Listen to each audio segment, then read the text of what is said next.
Are the winter blahs getting you down? Then the time has come to throw away the shovel, head straight to your computer, and book yourself a long weekend getaway for golf in Tampa Bay. The flights are reasonable, the weather is terrific, and the golf can't be beat.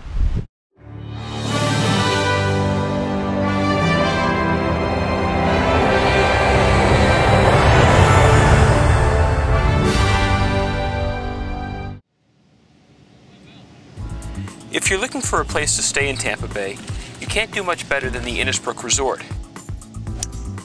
There are 4 great golf courses, there's a golf and tennis academy, a wide variety of restaurants, and the accommodations cater to all of your needs and total comfort.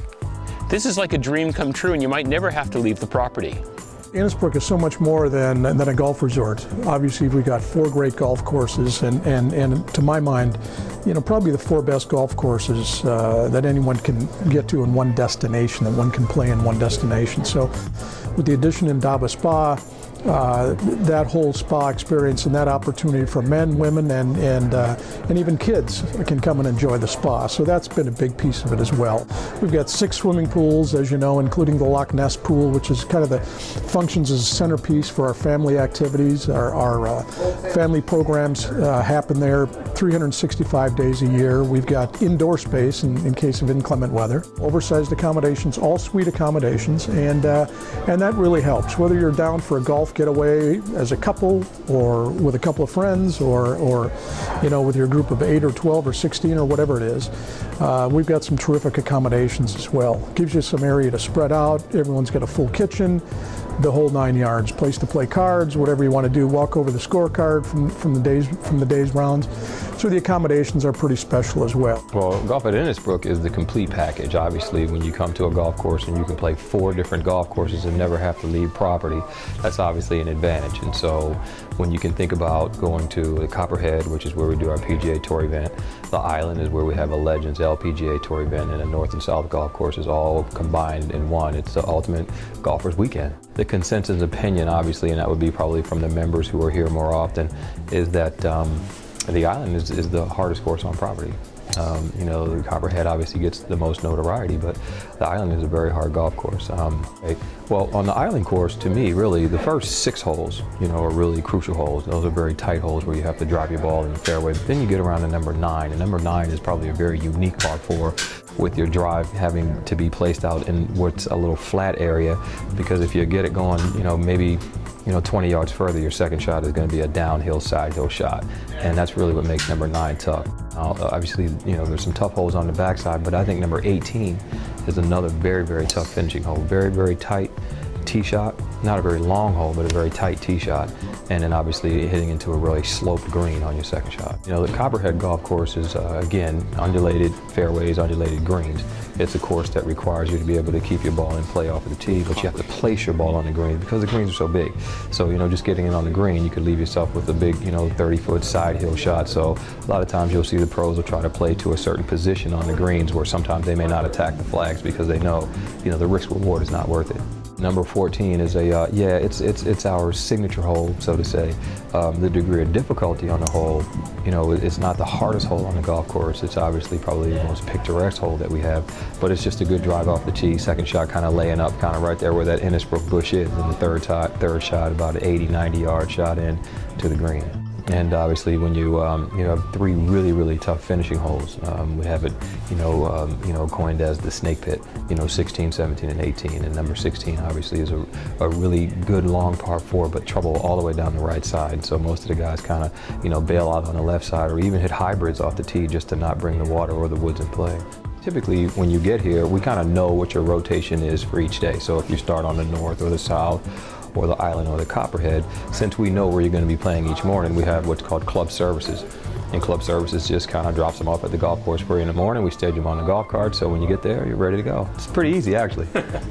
Every time I come back from South Central Florida, people always ask me the same question. Have you ever played World Woods? And in 10 years, I never have, until today. World Woods opened in April 1993. And it's a Tom Fazio designed golf course. All the courses, everything was designed and built at the same time. Pine Barrens is a championship 18-hole golf course. It was rated in the top 100 in the world when it first opened. It was the top resort course in Florida. Rolling Oaks was built at the same time. It has consistently been in the top 10 in Florida. We have recently added about 9 tees to the Pine Barrens course, bringing that length to about 7,300 yards. Number 4 is a par 5. It's more of a risk-reward. If you decide to go over the waste area that we have on the right side to the right fairway, you can hit the green in 2 and have a possibility of eagle. But with that also comes consequences of if you miss one of those 2 shots going for the green, the fairway and the green, you could end up with a very large number. Number 8 is a par 4, about 430 yards in length. The uniqueness of that golf hole is from the fairway in your second shot, which is anywhere from 130 to 160 yards from the green. The green itself has 3 sides of sand on it, left side, front side, and right side. Almost a peninsula sticking out into the waste area. 12 gets a lot of attention because of its length. That now reaches 503 yards on a par 4. The tee shot is critical to be able to get to the downslope, which gives you about 10-15 yards of extra roll. Once you get on that green, though, there's no automatic 2-putt for par because there's a lot of movement within the green, especially on the back right side of that green. There's a very large, flat, elevated surface where we put hole locations. It makes it one of the most difficult holes on the golf course. On the Rolling Oaks golf course, the hole number 3 is a very picturesque par 5, 4 or 5 fairway bunkers, slight dog leg to the right, 3-shot hole. The uniqueness of that is down to the green, where there's 2 levels to the green, a lot of movement in the green, and again, a lot of the holes out here, just hitting the green in regulation doesn't equate to an automatic par. Number 8 is the signature hole on the Rolling Oaks golf course, and that is about 175-yard downhill par 3 to a green that is fronted by water and on the left side by a creek. Very picturesque par 3, and club selection is vital because if the wind is in your face, even though there's an elevation drop, it adds to the length of the hole itself. We have a practice facility that is 22 acres. It's circular in design. There's 8 teeing areas, and the design of that really was to be able to optimize any wind or sun condition for tour players or the clientele that come here to play. In addition to that, which is kind of unique, we have 3 practice holes, a par 5, a 4, and a 3 in that order, that allow individuals to warm up before they play if they choose not to hit range balls. Gives them an opportunity to play 3 holes before they actually play the round. The whole facility itself is very unique, and it's not very characteristic of a typical Florida golf course or Florida property. There's only 2 man-made ponds on the facility itself. It is a pure golf experience. When people come here, they're really here to play golf. There are lots of really great modern courses in Tampa, but if you want to walk the same fairways of the likes of Walter Hagen and even Babe Ruth, then you're going to come out to the old classic Donald Ross design Bellevue Biltmore Golf Club. The Bellevue Biltmore Golf Course was built in 1925. It's a Donald Ross design, and it complemented the 3 golf courses that he built for the Bellevue Biltmore Hotel.